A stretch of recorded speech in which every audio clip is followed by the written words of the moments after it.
La historia de nuestro invitado de hoy es realmente sorprendente, ¿o no?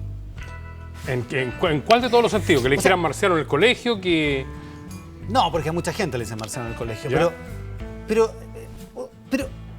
que ese apodo provenga de una cabeza, o sea, esté justificado por una cabeza tan particular, tan especial, tan llena de recovecos y de juguera de cosas, es como que calza. Sí, hay muchos niños que son así, pero pocos son los que logran canalizar, digamos, el marcianismo en la vida, ¿no? El marcianismo en el sentido de convertirse en un escritor de ciencia ficción, en un fabulador permanente, en un hombre que es finalmente uno de los capos de la literatura nueva chilena. Una de las esperanzas... No, esperanza nunca hay en la literatura chilena porque se pelean mucho entre ellos. Y además él mismo reniega el lote de los escritores, ¿no? Sí, claro. Sí. Claro. No es del lote, pero sí es parte de los invitados de Dudo de este año. Señoras y señores, Jorge Baradit, el notable escritor chileno, en Dudo. 13C presenta Dudo.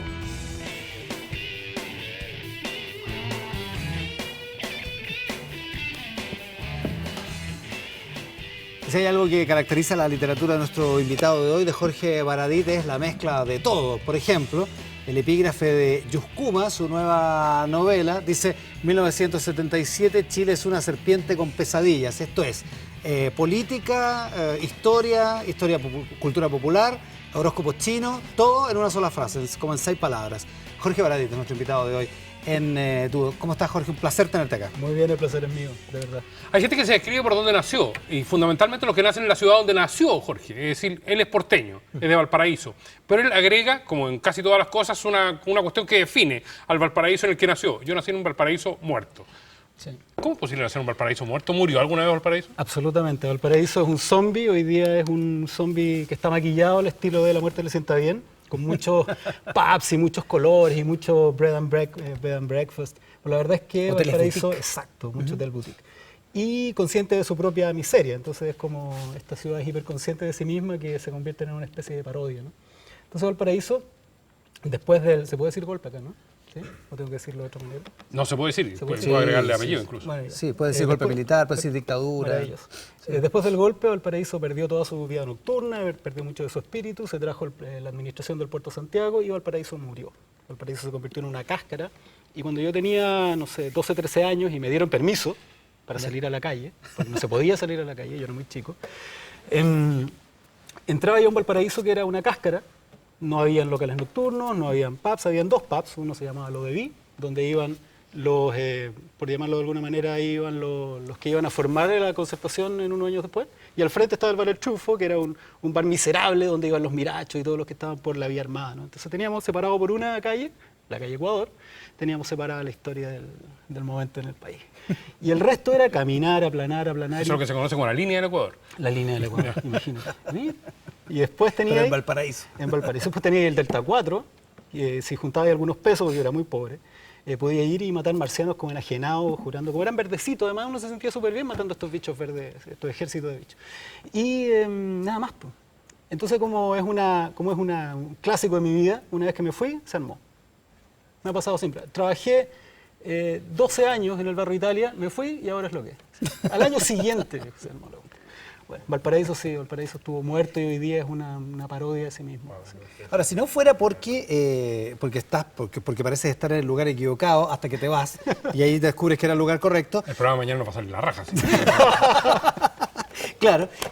A ver, hablemos de Yuscuma para darle una idea a la gente que no conoce tu literatura. Sí. Esta es una novela, digamos que basada levemente en el caso del Cabo Valdés. Cabo Valdés. Sí. El célebre cabo que en 1977 en el norte de Chile fue abducido por un ovni. O al menos eso pareció, digamos, en Sí. un primer momento. Sí. La novela, claro, parte con el caso del Cabo Valdés, pero en realidad es una excusa para contar un poco lo que estaba pasando en ese momento en Chile, que es bien curioso. Hablaba hace un rato que Chile estaba en ese momento dominado no solamente por lo que estaba pasando políticamente, sino además en nuestras cabezas. Unos pocos años antes del 77 vino el caso Yamilé. 76 al 78, una niña curandera que tocaba a la gente, se armaba multitudes y estaba detrás la televisión un poco inflando todo esto. Después estaba el caso del Cabo Valdés, que también se utilizó como cortina de humo para otras cosas que estaban ocurriendo. Después vino el caso del vidente Villa Alemana, que se supo después que la CNI contrataba aviones para dibujar cruces en el cielo y generar todos estos mares humanos. También estuvo el caso del que ha sido cometa más Halley. investigado de todos en los últimos claro, años. sin digamos, duda. sí. Y el caso del cometa Halley, ¿no? Que es como el niño símbolo, o sea, del niño símbolo Francisco Javier Cuadra. Entonces era un momento en Chile donde estábamos ciegos a lo que estaba pasando fuera de nuestra frontera. No teníamos idea de lo que pasaba afuera, estábamos encerrados en una cápsula en 1973. Afuera estaba ocurriendo el punk, estaba terminando el prog rock, estaban pasando un millón de cosas y acá todavía seguíamos con Mamas and the Papas y cosas por el estilo. Y música disco, que es lo único que entró.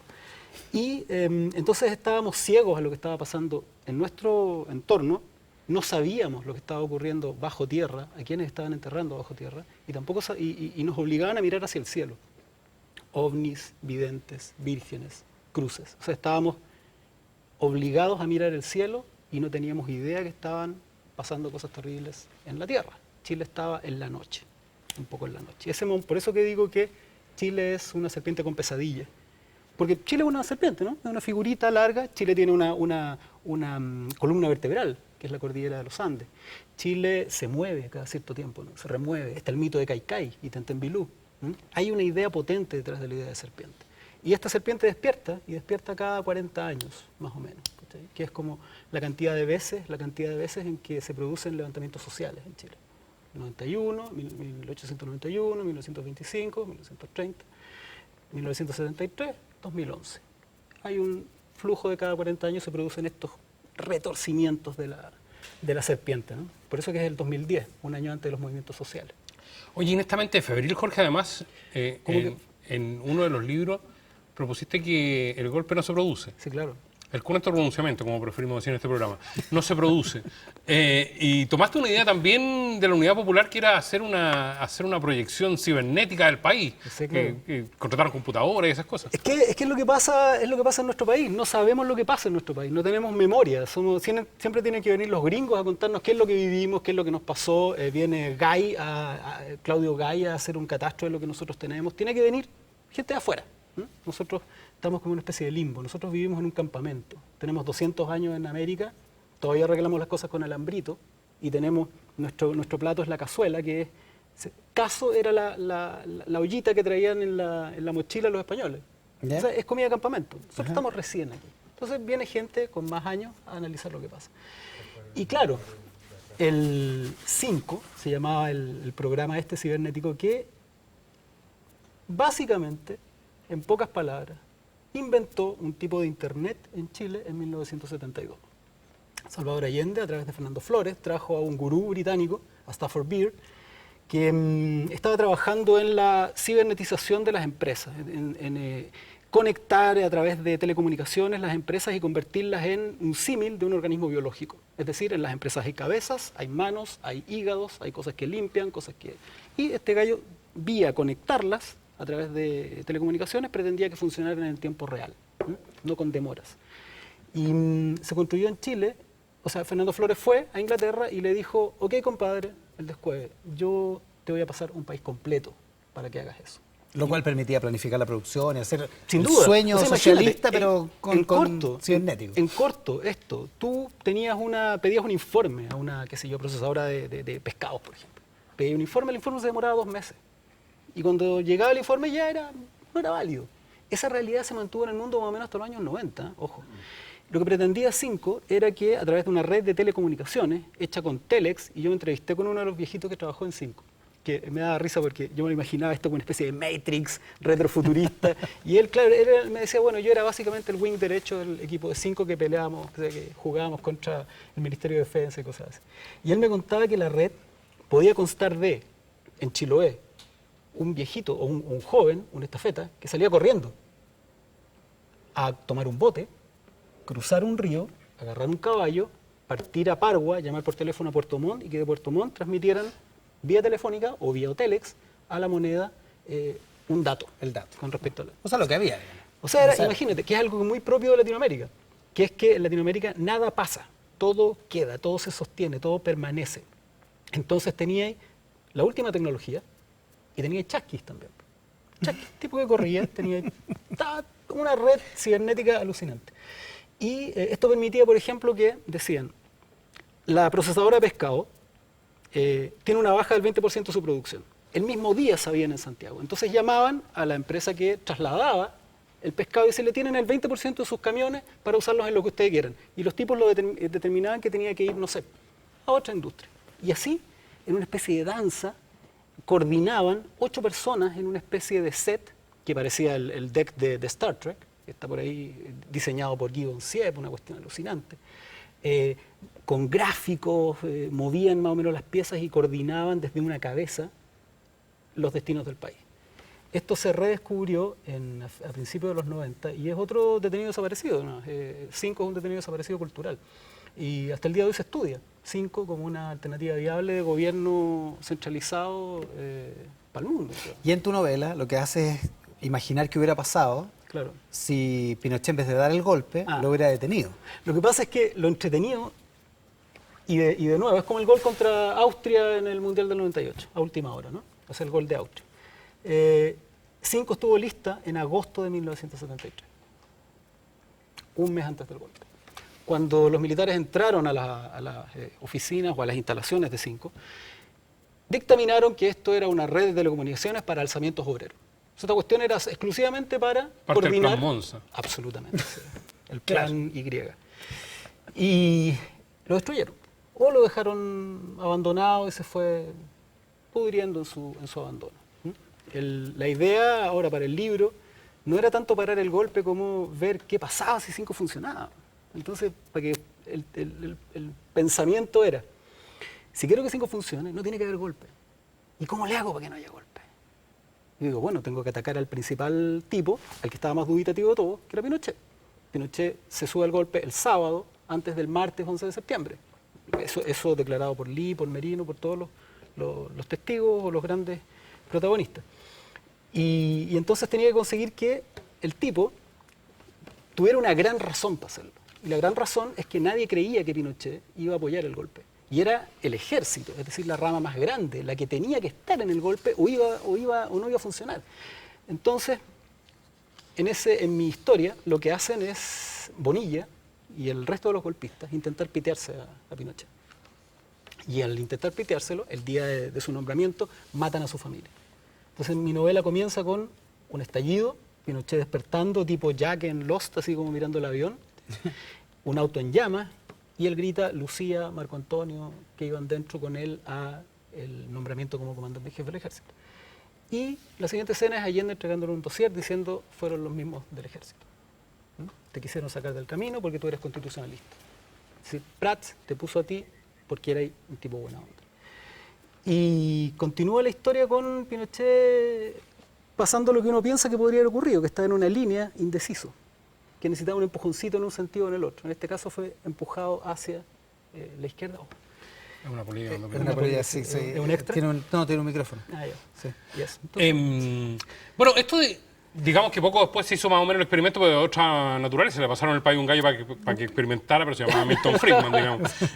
la vía armada del neoliberalismo, compañero. Bueno, esto de tomar la historia, de recrearla, de pensar qué habría pasado sí, y de mezclar elementos, es un poco de Philip Dick. ¿De dónde saca, de dónde viene esa fuente de inspiración? A ver, claro, Philip K. Dick es el que escribió la Ucronía, que así se llama el subgénero más famoso de todas, que se llama El hombre en el castillo, donde el tipo ensaya la Ucronía más cara de todas, que es qué habría pasado si Hitler gana la guerra. Y después hay otras, donde se toman distintos momentos de la historia. Pero ¿qué es lo entretenido? Lo entretenido nace a partir de una declaración que hacemos con otros amigos escritores, que es parafrasear, o sea, citar a Allende, pero sacado de contexto. Cuando Allende dice, la historia es nuestra y la hacen los pueblos. Y uno dice, claro, la historia es el constructo de unos pocos tipos de élite que deciden que la historia es eso, ¿no? Ellos deciden que Bernardo O'Higgins es nuestro libertador y tú no tenés pito que tocar. Entonces, si ellos están siendo... están haciendo lo que quieren con nuestra historia, nosotros hagamos lo que queremos con la historia.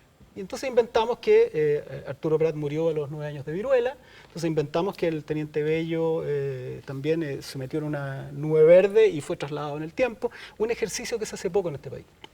La historia, nuestros héroes, son propiedad de las personas. nuestros mitos tienen que ser propiedad de las personas, o si no se convierten en lo que son hoy día, momias en museos. Ya, pero hay un acto voluntarista y estético desde el punto de vista de la literatura. Pero ¿de dónde nace es lo que pasa dentro de tu cabeza? No tengo idea. Mira, yo era muy pobre, vivíamos de llegado en la casa de mi abuela. ¿Ya? Mi papá se tuvo que ir a trabajar a Italia por la crisis del 82. Y vivíamos en 2 piezas en la casa de mi abuela. Antes de eso, mi papá era chofer de la Universidad Católica de Valparaíso. Y mi papá guardaba los autos en el mismo galpón donde se guardaban los fardos de libros de la editorial.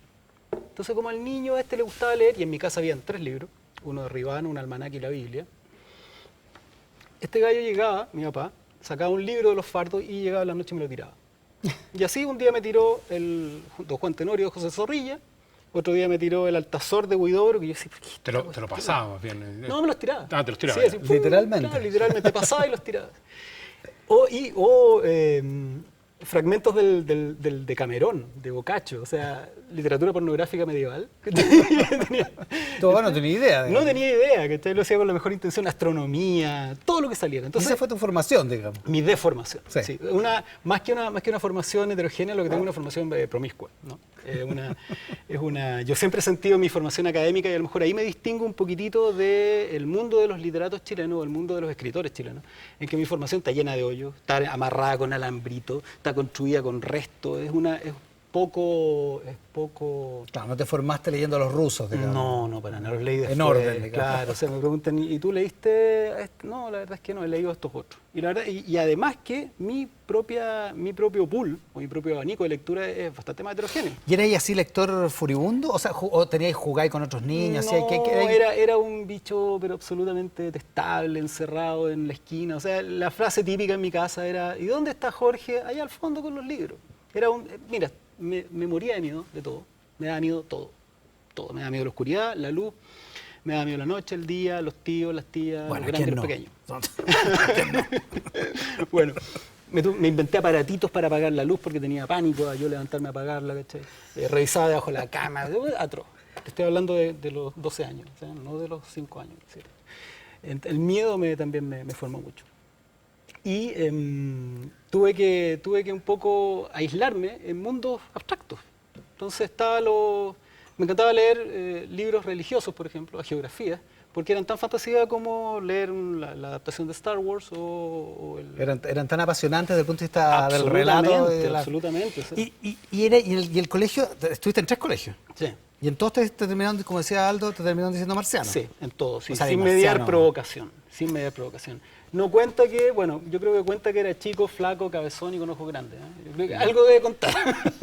Pero eran los temas, o sea, un cabro de 5 años interesado en los extraterrestres, en los ovnis, en leer la Biblia, con temor de Dios. Tenía pánico a Dios.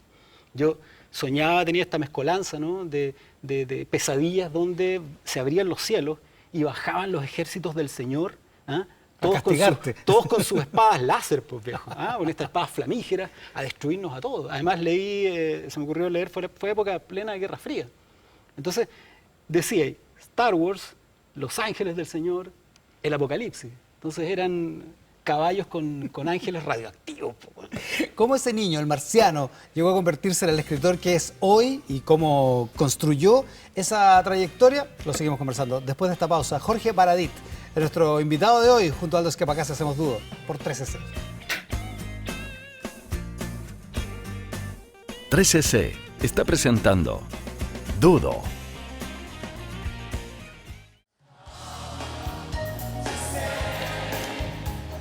Uno cuando hace este tipo de menciones no siempre es del todo honesto o no siempre hace la recomendación desde el punto de vista personal.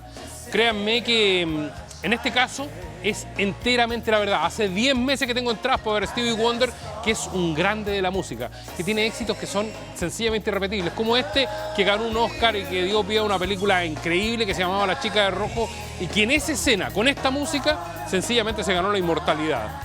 Viene Stevie Wonder, 10 de diciembre, Movistar Arena. Vamos a estar Stevie y yo ese día esperándolos para que vayan a ver este espectáculo.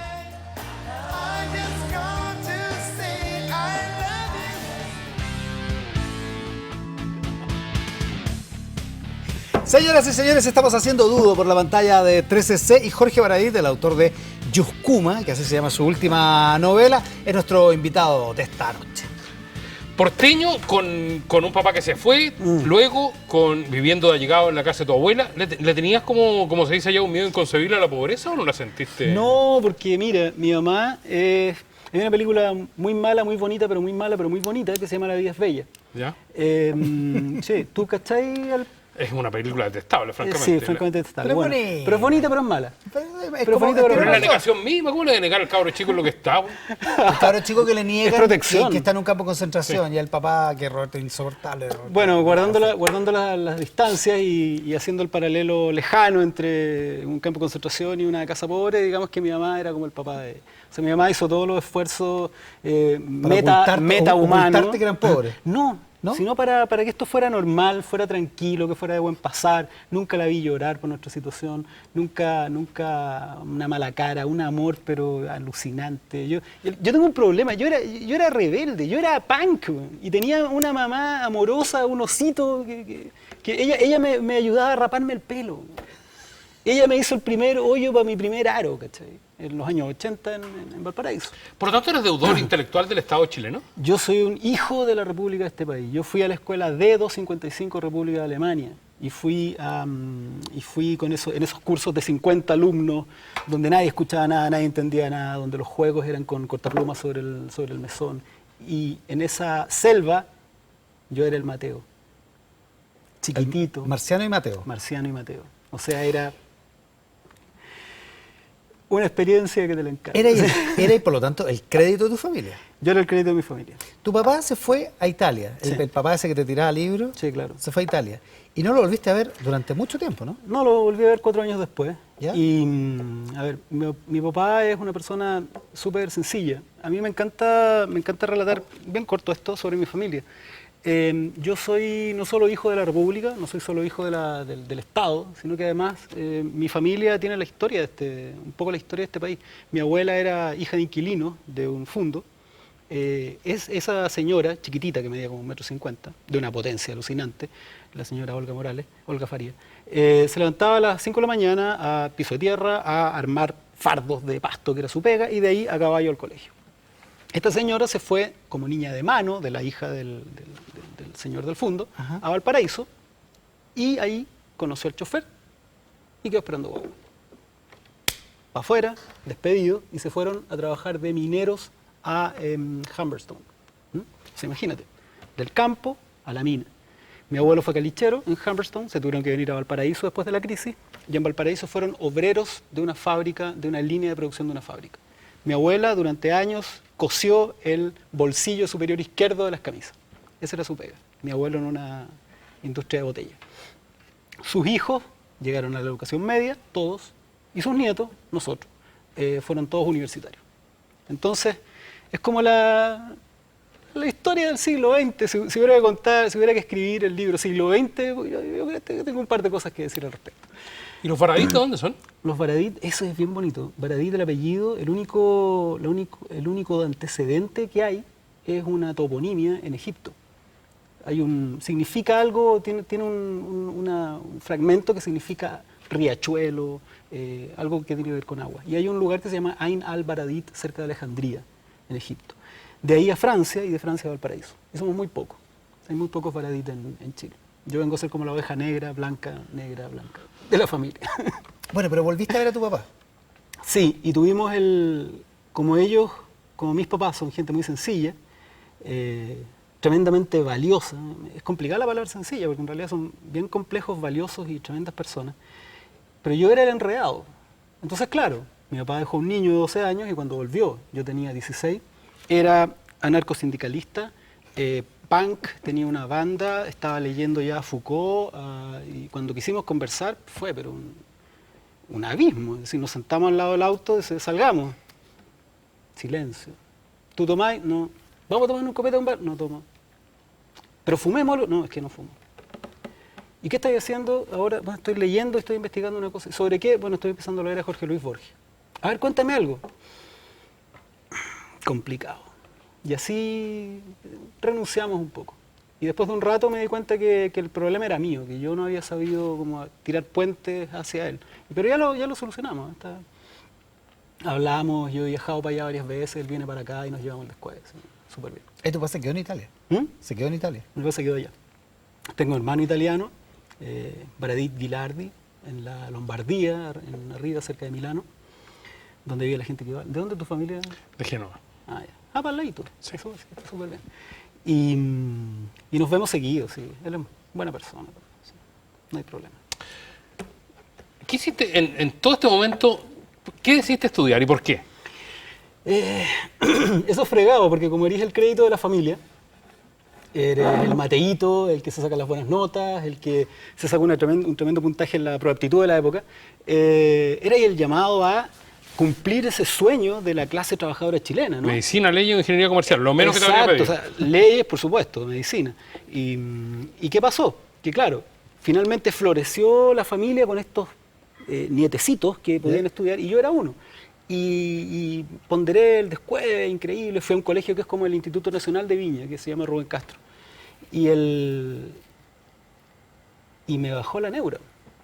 Y dije, no, pues yo quiero ser feliz.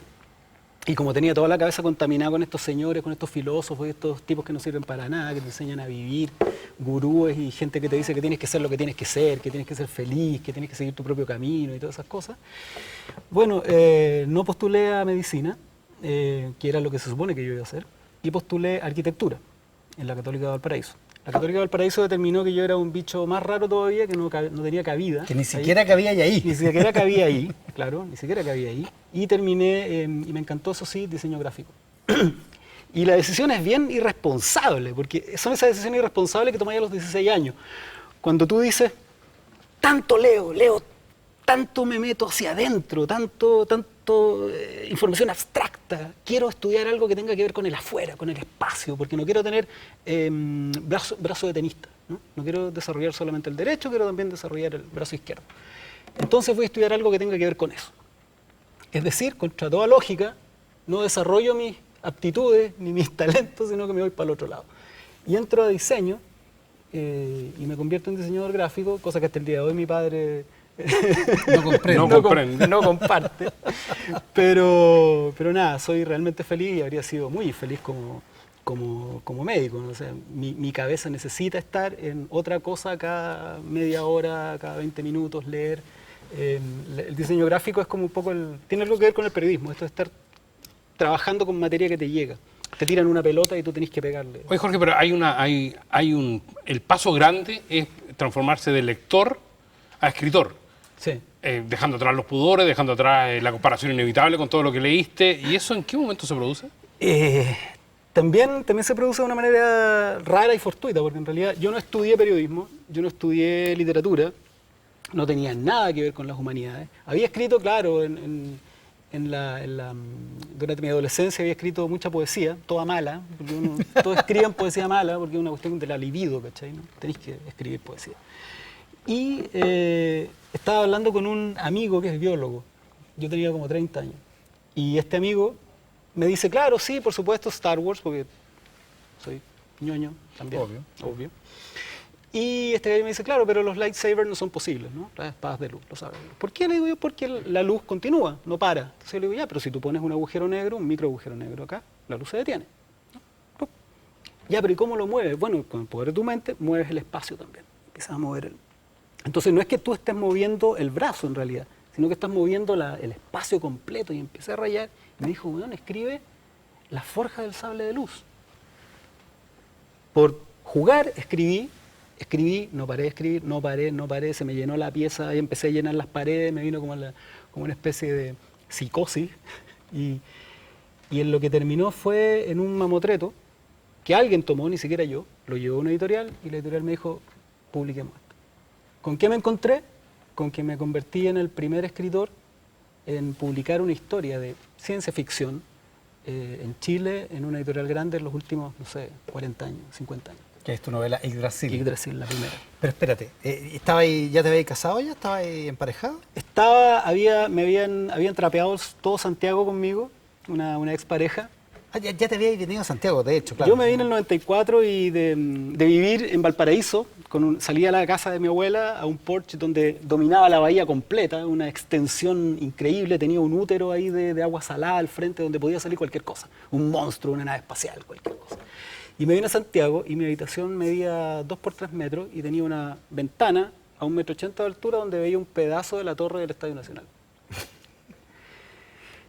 Saliste ganando en Santiago, el Estadio Nacional es bonito. Digamos. Maravilloso, me imagino. Bueno, la cosa es que se produjo este cambio violento entre Santiago y Valparaíso. Y no tenía amigos, no tenía pareja, no tenía nadie. Aquí también seguiste siendo el Absolutamente, el freak, el raro. outsider toda la vida. Toda la vida he estado como en el margen y no por buscarlo. Es una cuestión un karma raro. Y entonces conocí a esta niña, que no vamos a dar el nombre, que trapeó el suelo conmigo de todas las formas posibles, había y por haber. No íbamos a casar y resulta que ella tenía una relación con un noruego de 1,90 m, ni siquiera era un negrito de otro lado, no era un noruego de 1,90 m, ojo azul increíble, ¿cachai? Fue como, no había nada que hacer, ¿cachai? Yo creo que tenéis que dar el nombre. No puedo. En el momento de la venganza. No puedo, no hay venganza. Y cuando estaba en esto, botado en Santiago, sin amigos, sin nadie, porque ella se llevó todo, lo típico, ¿no? Se llevó los amigos, se llevó la casa, se llevó los muebles, los discos, los libros, todo, absolutamente todo. Te dejó uno de Borges. La espada láser y todo ese cuento. Se llevó todas las tonteras, me quedé yo con ella. El Yoda te lo dejó. Sí, quédate con esas tonteras. Y ahí estaba en el punto más bajo de mi vida. Bueno, no, ahí me pasó otra cosa. Me vino la crisis de los 40 a los 30. Me compré una moto, Ya. me puse a salir con nenas y tenía una nena mensual. Ese era como el método. Y que tenía, ¿qué? 10 años menos que tú. Siempre tenía que ser menor, siempre. Y hasta que encontré, la única que duró más fue una que duró 3 meses, que era una rubia. Que medía como 1,78 m, casi 1,80 m, que ponía los hombros en mí y me decía pollito. Porque yo tengo 1,70 m, ¿no? Entonces era como una especie de logro. Además, con ella terminé de una manera bien de la que no me siento orgulloso. Yeah. Sí, claro. Sí. Le dije que la única razón por la que estaba con ella era porque hacía juego con la moto, ¿no? Y Sí, no es una frase muy decorosa. muy ¿no? feliz. Sí, no es feliz. No. Entonces, después de eso descubrí ¿Y que hacía tenía que juego la reorientar moto? mi vida. ¿Hacía juego la moto? Sí, Sí. o sea, Las pegabas. bueno. Y ahí me fui estaba practicando kenjutsu en un dojo japo. ¿Kenjutsu? Kenjutsu ¿Qué? es esgrima con katana. Estaba aprendiendo a usar una espada japonesa. láser. Sí, absolutamente, o sea, tenía que aprender. Y ahí conocí a la Angelita, que tiene 12 años menos que yo. Que es También es más chica, por supuesto, Ya. no hay otra forma. en realidad. Sí, pues Ya si los son chinos más lo bravos. habían... Pero sí está súper claro eso. Además que como las nenas tienen que tener un hombre fuerte al lado, no un mamón. Tienen Bien, que conseguir bien. un tipo duro. Yo rescato los valores de la nueva masculinidad, compañero. Este es el momento de bajar el volumen en mi casa. Ok, entonces, ¿conoces a esta Angelita. Angelita, que es la profesora de... Ella ¿cómo se era llama? senpai.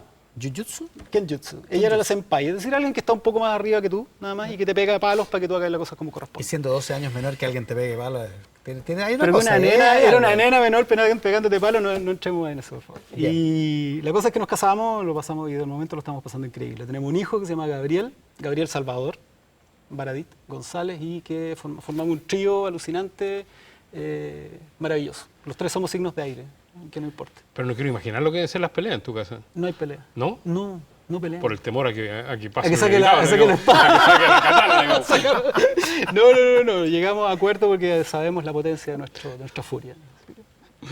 Son las historias de Jorge Baradit. Esas historias que, por alguna razón, permanecen en sus novelas como historias absolutamente alucinantes, quizás locas, pero impresionantemente entretenidas y notablemente bien escritas. Jorge Baradit es nuestro invitado de hoy, en Dudo por 3cc.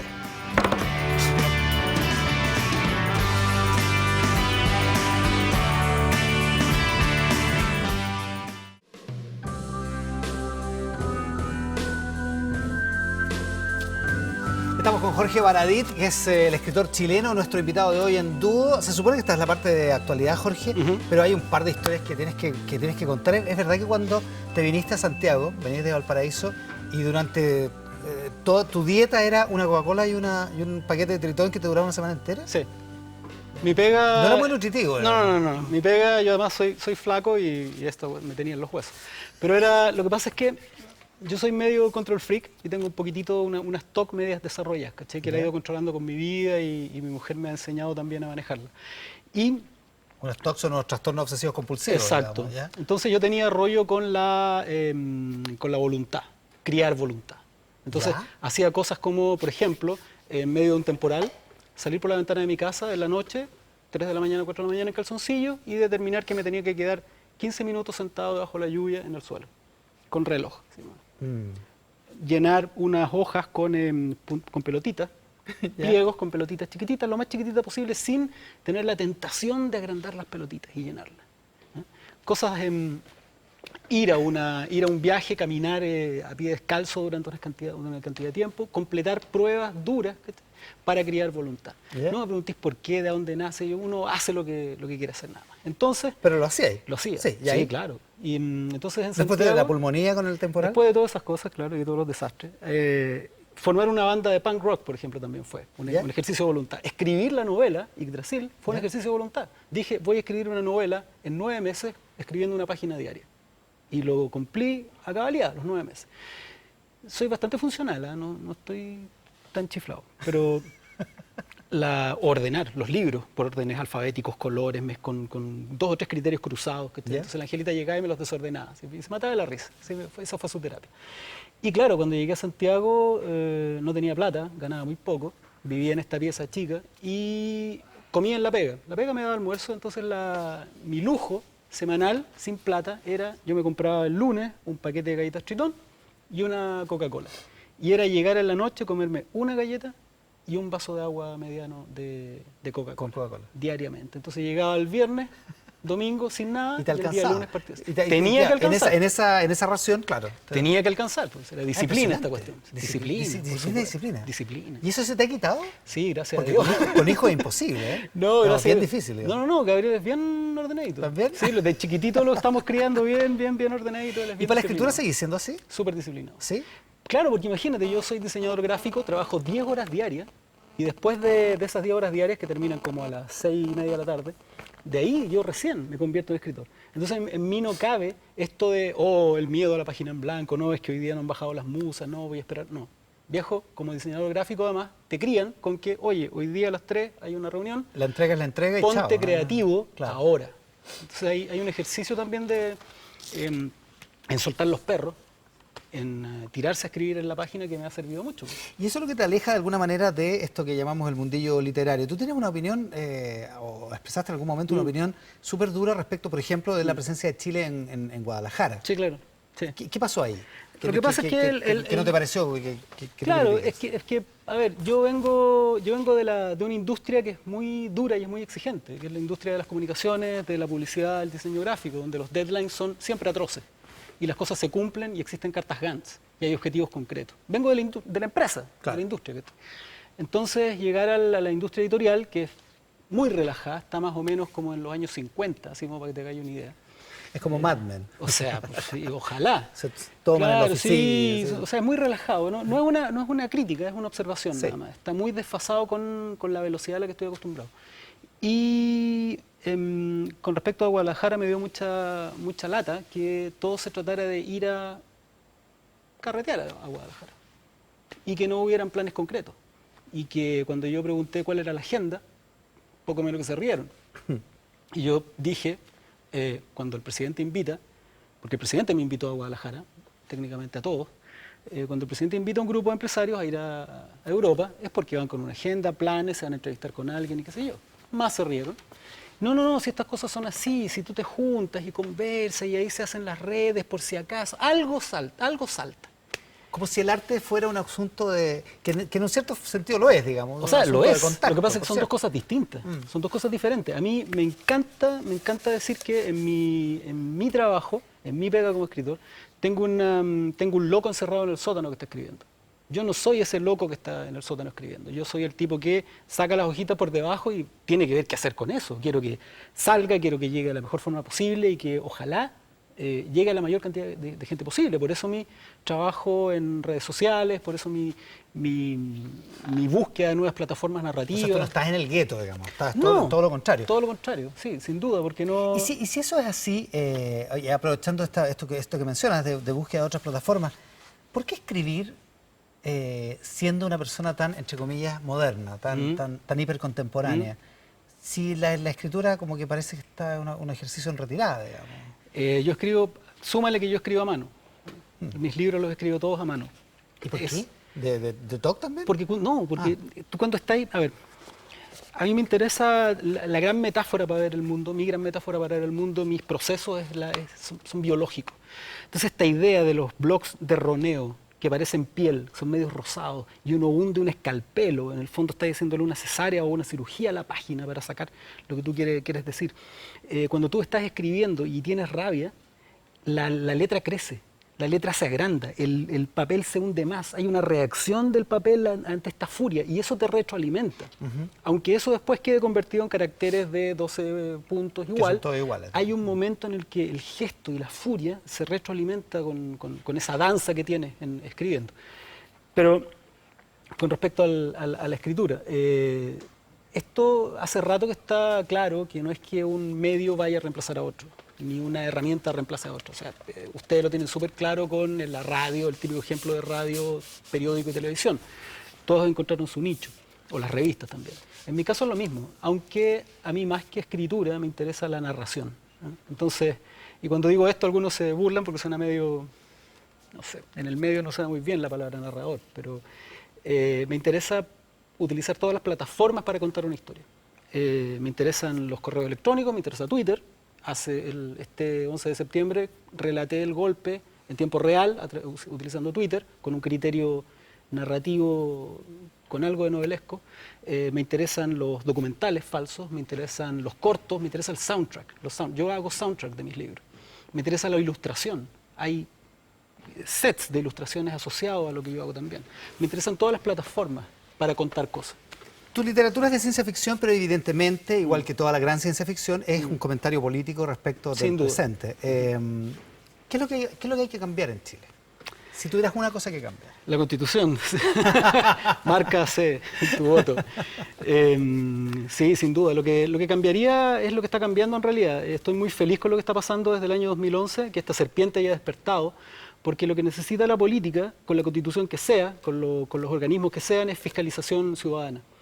Sin ninguna duda, es la tercera pata de esta mesa, para que esta mesa se pare. Es decir, que la gente sea capaz de subir temas, instalarlos en la agenda política, modificar organismos, sacar y poner gente. Y en ese sentido, ¿no te parece decepcionante que haya votado el 50% de la gente, el 52% según algunos cálculos, tomando en consideración que la gente para imponer esos temas tiene que estar eligiendo gente que sea capaz de Mira, yo lo que plasmarlo en el Congreso? Lo que rescato de esta elección en particular es que, claro, en la elección anterior votaron 6.900.000, creo, algo así, y en esta votaron 6.700.000.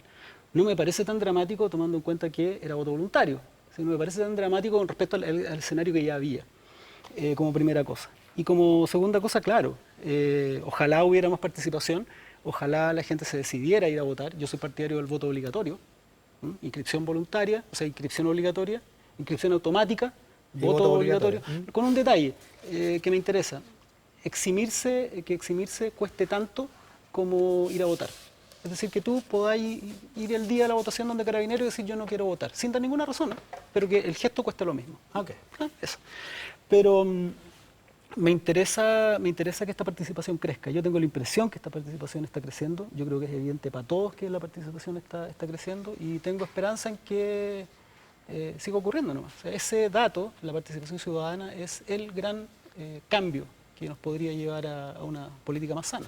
Jorge Baradit es diseñador gráfico, claro. También es cultor de, ¿cómo se llama? Kenjutsu y sabe manejar una katana. Pero es por sobre todas las cosas uno de nuestros escritores jóvenes más notables. A la vuelta de la pausa, conversa con Aldo Schiapacase. Ahí te toca.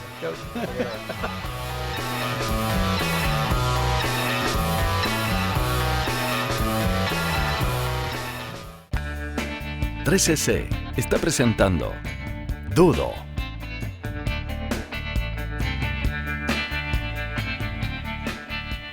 Vamos a someter a Jorge Baradit al ejercicio que tanto desprecian los narradores fundamentalmente, que es acotarse en las respuestas, que es elegir en medio de un universo vasto y heterogéneo, que es darle nombre a sus pasiones a partir de una sola mención, que es algo tan infame y cruel. ¿Cuál es tu película favorita, por ejemplo? Videodrome, de ¿Ya? David Cronenberg.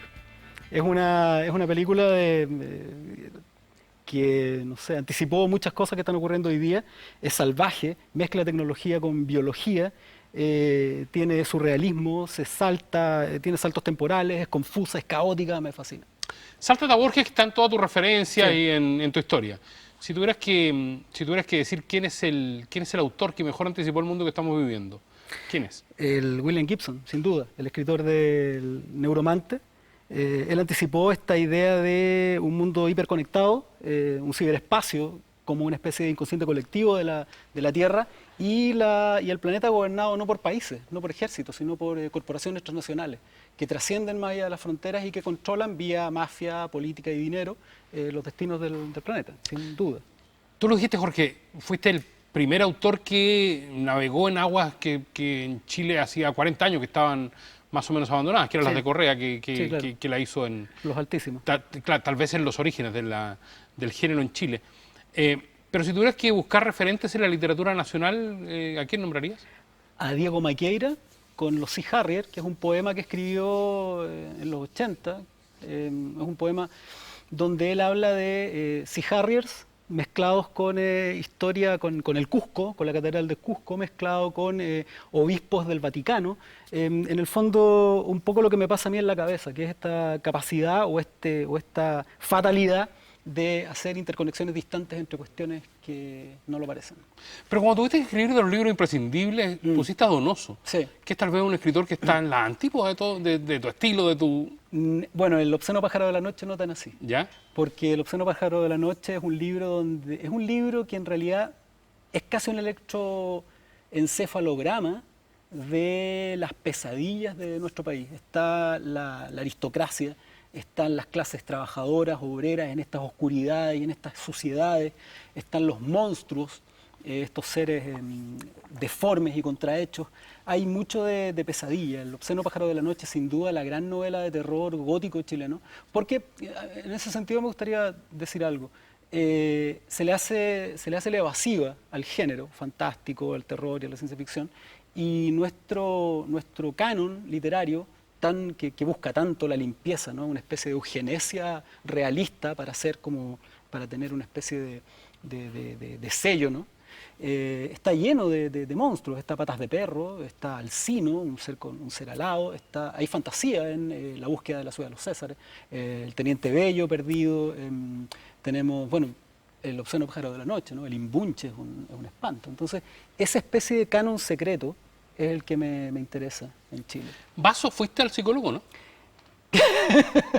Me llevaron cuando tenía 5 años, porque era muy callado, era introvertido y leía demasiado. Ese fue el dictamen de la profesora. Y nada, lo que hizo el psicólogo fue determinar que sí, que era un niño despierto y que tenía que cambiarme de curso. Tenía que ir a 2 cursos más arriba. Gracias a Dios mi mamá no lo hizo. Y sí, también fui como a los 13 años. Fui como a los 13 años por razones similares. Y siempre por un estado como de distanciamiento de los grados. O sea, yo no veía fútbol, no me interesaban las fiestas. Estaba siempre distante, metido en pensamientos raros, extraños. Jorge, en medio de... hay obviamente compartimentos en la sociedad que nos encasillan por género, por rubro, por oficio. Tú estás en el de los narradores, de los escritores, de los intelectuales. Es un lote con el que te llevas más o menos, ¿no? Con los escritores no me llevo mucho. La literatura, como muchos otros, como también un poco la música, y yo tengo un problema, Aldo, yo no tomo. ¿Ya? y, la, y el lobby se hace, o sea, la literatura se hace con el hígado.